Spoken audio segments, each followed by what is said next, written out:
मैं डॉक्टर राजीव आपके पास आना मैं डॉक्टर राजीव आपसे एक चीज पूछना चाह रहा हूँ।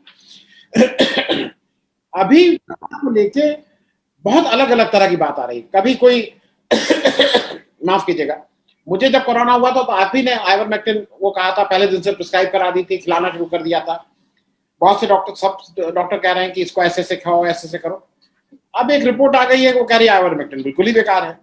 तो ये जो मुझे ऐसा लगता है कि इस पे भी आप लोगों की जो भी संस्था है, वो आईएमए हो या वो, थोड़ा कहीं रिस्ट्रेन रख के आम पब्लिक को, क्योंकि आम पब्लिक कंफ्यूज हो रही है।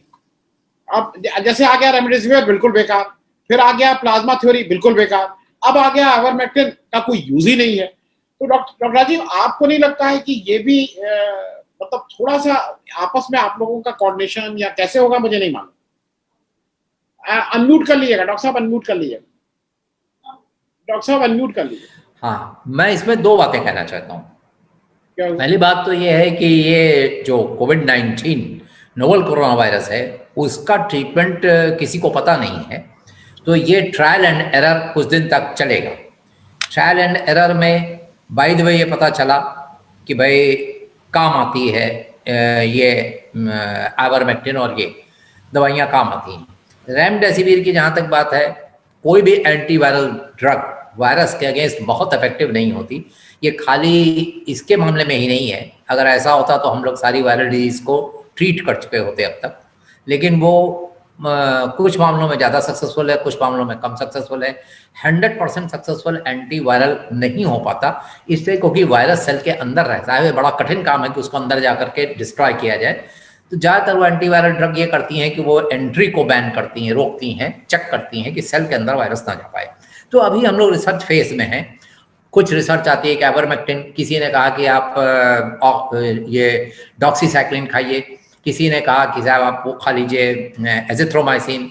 ये पहले तो नहीं पता था कि एजिथ्रोमाइसिन वायरस के अगेंस्ट काम कर रही है। परेशानी इसमें नहीं है कि आज आइवरमेक्टिन कहा गया और बाद में कल मना कर दिया गया, ये परेशानी तो रहेगी। दूसरी चीज में परेशानी है कि जो भी प्रोटोकॉल डिसाइड किया जाए वो किसी एक सिंगल संस्था के द्वारा किया जाए, चाहे वो ऑन्डिया इंस्टीट्यूट दिल्ली से किया जाए या कहीं से किया जाए कि भाई ये देना है, ये हमारा प्रोटोकॉल है।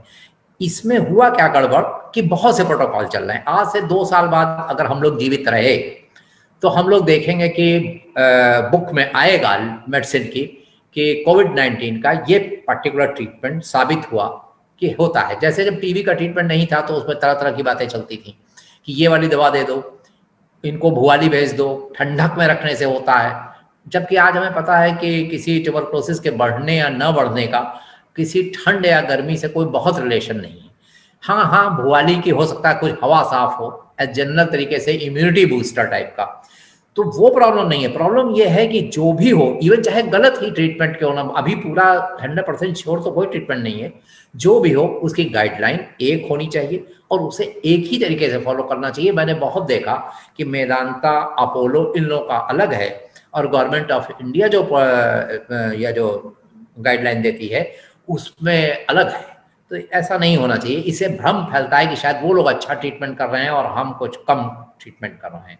ये भ्रम दूर हो जाना चाहिए। वैसे वो मैं जहाँ तक मानता हूँ कि ये होता रहेगा कि आज आइवरमेक्टिन कही जाएगी, कल एजिथ्रोमाइसिन कही जाएगी। हो सकता है अचानक पता चले कि शायद विटामिन सी या ये सब चीज़ें जो है वो कुछ खास काम नहीं कर रही थी। एक्चुअली इसमें जो है वो कोई टीबी की दवा काम करती, रिफेम्पिसिन बहुत काम की होती। ये आगे आ सकती है बात। तो ये तो होता रहेगा जब तक कि डिसाइड ना हो। जी।